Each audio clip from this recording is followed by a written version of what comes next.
ভিডিওর প্রথম অংশে যা দেখলেন সেটা হচ্ছে আমরা আপনাদেরকে যা দেখিয়ে থাকি সেটা, মানে দেখে মনে হচ্ছে না খুবই সিম্পল একটা কেক, কত সহজেই তৈরি করা হয়ে গিয়েছে, খুব কোনো কাজ নেই।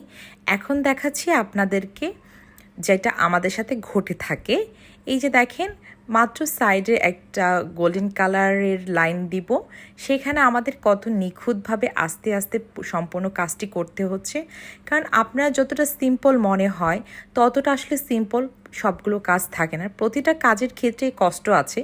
তবে আপনারা অনেকেই মনে করেন যে এখানে কোনো ডিজাইন নাই, কোনো কিছুই নাই, ইজিভাবে মনে হয় খুব অল্প সময় তৈরি করা যায়, আর এই ক্ষেত্রে কাস্টমাইজ চার্জ কেন অ্যাড করা হবে।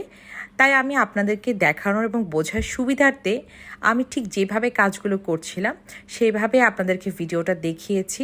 তাহলে এখন একটু চিন্তা করে দেখেন, শুধুমাত্র একটা লাইন তৈরি করতে প্রপারভাবে সেখানে আমাদের কতটা সময়, ধৈর্য, শ্রম দিতে হয়েছে, আর সেখানে সম্পূর্ণ কেকটাকে রেডি করতে তাহলে কতটা সময় লাগে। তাই আসলে কোনো কাজকেই ছোট করে দেখা উচিত না। দেখতে সব কিছু সিম্পল মনে হলেও সবসময় সব কিছু সিম্পল হয় না।